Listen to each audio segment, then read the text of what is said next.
everyone, this is Callimara here, and no, it's not calamari. Welcome back to my channel, or if you're new to the pond, go ahead and take a dive. You might like it here. So, I really didn't think I would be doing another Bluey video, but since the first one did so well, I think it's only right that I also drew Bandit and Chili to complete the main healer family. But before we get into that, I want to show you guys something. I'm sure you're all familiar with my underwater bedroom here, so let me show you. Ta-da! My art room! This incredible design was commissioned from Omorphia on Twitter. I feel so honored to have them design this room and be able to support local artists by doing so. It's honestly a win-win. I'll probably alternate between the two settings depending on the topic, and this video definitely calls for my art room. So, if you guys have been following me on my Instagram or Twitter, you would know that I was hosting a Draw This in Your Style challenge for the month of February, and I would like to give a very special shout out to the winners. Congratulations to Fenichu, FC, Sir Andra, Barbie Bun, and Sinahan. As the winners, they will receive a special signed art print with a customized message at the back and these limited edition keychains that I made in collaboration with Vograce, who is also the sponsor of this video. So let me tell you about them. Vograce is a professional product manufacturer and supplier that specializes in producing custom goods like keychains, stickers, notebooks, standees, pins, and more. If you are an artist looking for ways to manufacture your goods for an artist's alley or just merch in general, then Vograce is perfect for you. All of the keychains turned out so well, the printing quality is crystal clear, and the clips are absolutely adorable, and I'm extremely pleased with them. The quality control is excellent, and they really care about making sure the final product turns out exactly the way you envisioned them. If you guys are looking into making merch or wares to sell at conventions or just your personal store or a gift to a friend or family member, I highly recommend Vograce. Their prices are super affordable, and they also do shipping worldwide. You can actually get $5 off by using the link in my description. So what are you waiting for? Make your order today. I received so many incredible entries, and it was so difficult to have to choose, but I tried to showcase as much as I could in the honorable mentions, which you can find on my Instagram and Twitter. If you didn't get to participate this time, don't stress, because I will definitely be doing more of this in the future. And now, without further ado, let's dive right into the video. So, it may come as a surprise, but it is actually easier for me to draw what Chili and Bandit might look like as humans, because unlike Bluey and Bingo, their physical appearance gets described more often by other characters in the show. And I know you're thinking, Callie, we already know what they look like in the show. We can literally see it right here. But what the show doesn't show us are little things, like Bandit putting on some extra water weight, for example, because of the limitations in the art style. But more than anything, I guess I just wanted to try my hand at drawing mom and dad bods, because you guys know I always like trying new things, and it sounded fun. It can actually be a bit challenging for people just starting out to figure out fat placement. It's almost the same principle as muscle placement. It takes some study and research to learn about where fat usually builds up in the body, how they hang off the body, and how they look on the body. So it's about as challenging as drawing someone who is super duper ripped. And just like with muscles, how fat is distributed throughout the body differs among people depending on whether they have higher levels of testosterone or estrogen. I highly recommend doing this because it'll just improve your skill as an artist overall, and there's really no downside to learning it. For the pose, I settled on them having their arms looped together because I personally think it looks cute and playful, just like their relationship in the show. For Chili's hair, I wanted to follow the way her spots are placed in her original design, and on top of that, I decided to put her hair in a simple braid to keep things out of the way. For Bandit, it looks like he has fringes running across his forehead, so that was what I did, and of course, I can't forget the stubble he has along his jaw. Moving on to their clothes, Bandit's was a no-brainer for me. He will be wearing what most dads wear: a white t-shirt, plaid, and khakis. and I think it really matches Bandit's laid-back and approachable personality, as well as his love of the outdoors. Of course, I needed a touch of Australia in there, so I gave him a pair of flip-flops, or thongs as they're called in Australia. For Chili, I decided on a tank top and a nice breezy outer that's practical but still stylish, like a thin button-up to wear as an outer that she throws on when she has to leave the house and can take off anytime she needs to cool down from the hot summer sun. For the bottoms, I decided on a pair of jean shorts and wedges. When I started lining, I struggled a little bit because, once again, I was falling back to old habits and I really wanted to maintain the new standard I had set for myself from my Kagami Tsurugiri design. I was upset at myself because I was really motivated to draw and cement that line style shortly after that design, but I kept putting it off and stopping myself until I completely forgot how to do it again. So, don't be like me. If you get a huge boost of motivation or inspiration to draw, especially while trying to figure out a new drawing style, don't stop yourself because you will end up losing it. I actually had to re-record myself doing the line art a couple of times because I couldn't quite get it right, and it might be because I'm using a new PC and haven't recalibrated my brushes correctly, but in the end, I managed to get the lines I wanted. This is unrelated, but I recently got a keyboard shelf installed into my desk. You know, the type you can slide under the desk if you don't need it. I figured it would help me with my limited desk space, and funnily enough, I ended up using it for my drawing tablet instead.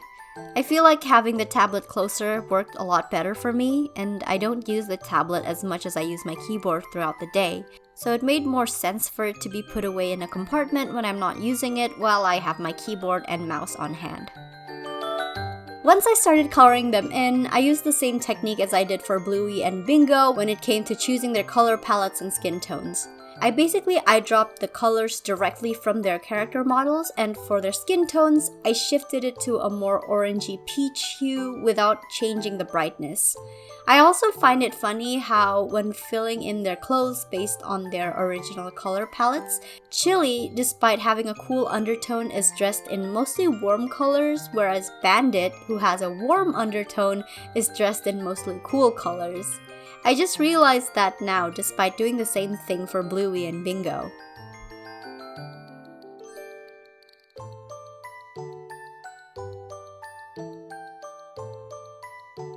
I recently got my Clip Studio Paint upgraded to version 2.0, and I was curious to try out the shading assist feature it came with. I personally have trouble keeping track of where the light and shadows are in my illustration or how it should fall on the body, and I think this feature is really helpful for keeping a consistent and appealing placement. However, I do want to stress that this is not a replacement for manual shading, because going through it you can clearly see how choppy and shapeless the colors are, so I wouldn't recommend leaving it as it is. I also want to reiterate that as an artist, I don't think AI is inherently and consistently a bad thing, because it is a very useful tool, as you can see in this example, and I feel like that if it's used right, it can be very accommodating for artists.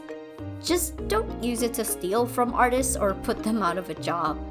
Now, I did have a bit of a crisis with the shading for the skin here, particularly on Chili, because there's a new technique I really wanted to try that requires a bit more detail, particularly in the area around the nose and eyes, but I ended up really psyching myself out and getting intimidated by it.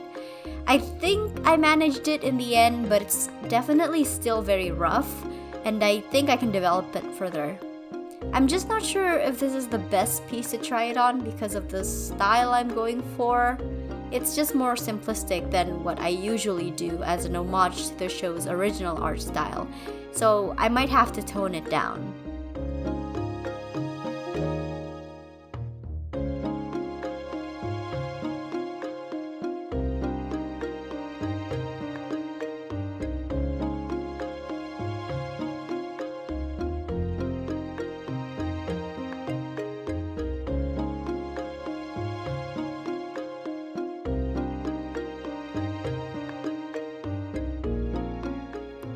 I basically wrestled with this for a long time before kind of doing a cop-out job and moving on to Bandit, where it worked out so much better on him for some reason. I do end up going back to try again on Chili, and I still don't think it turned out as nice as it did on Bandit, but it's a work in progress, I guess.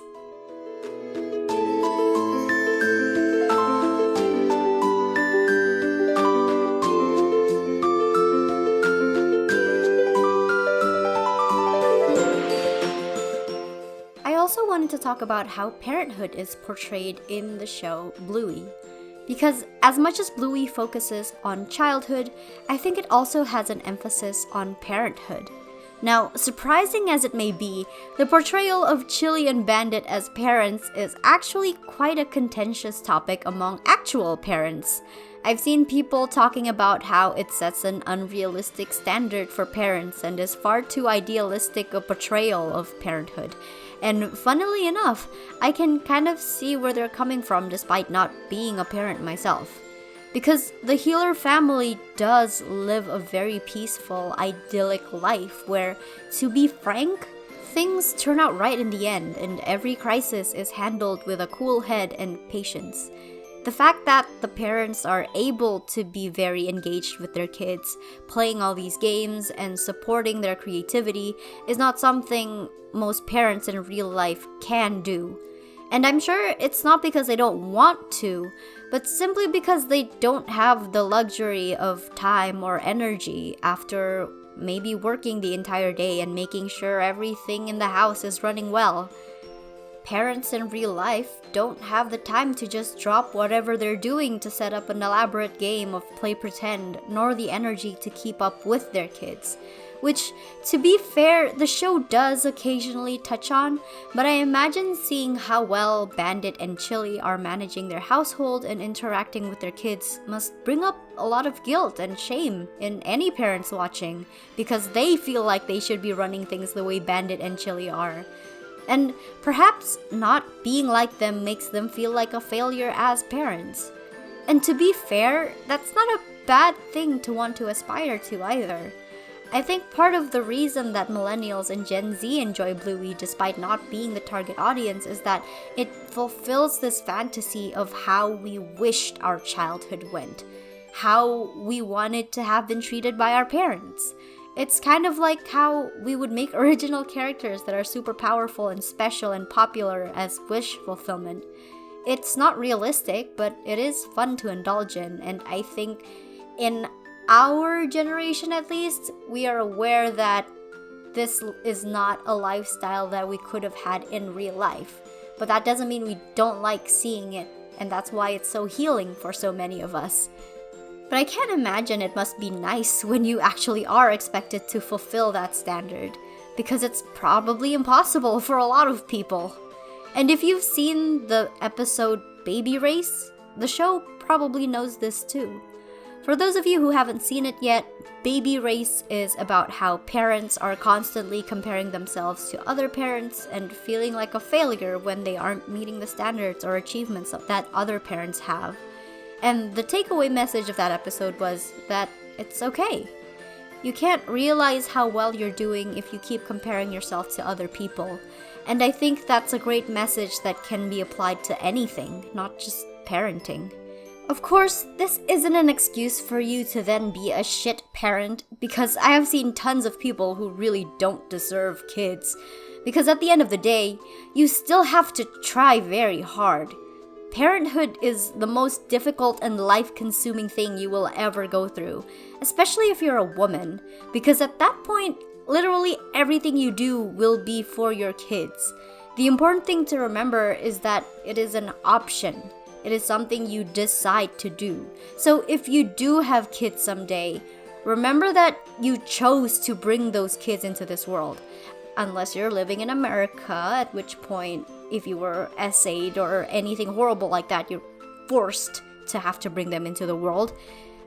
But if you don't fall into that category, please be responsible and don't guilt them or blame them for existing and needing your care.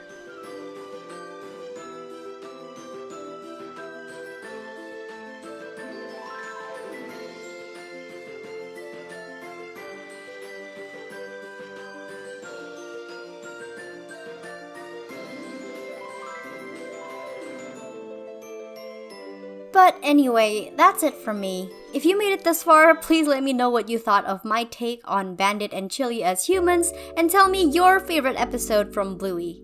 Thank you so much for hanging out with me in the pond for a while. I hope your skin didn't get too pruny. Big shout out to my lovely pond dwellers on Patreon. If you want to become a pond dweller and get early access to my content, join my Patreon. If you want to see more from me, then please follow me on all my social media. If you want to submit fan art or chat with me, join my Discord server. And if you want to see more of my stories, check out my Wild Word series here on YouTube because that will make me really happy. All the links are in my description, and I will see you all in the next video. Goodbye!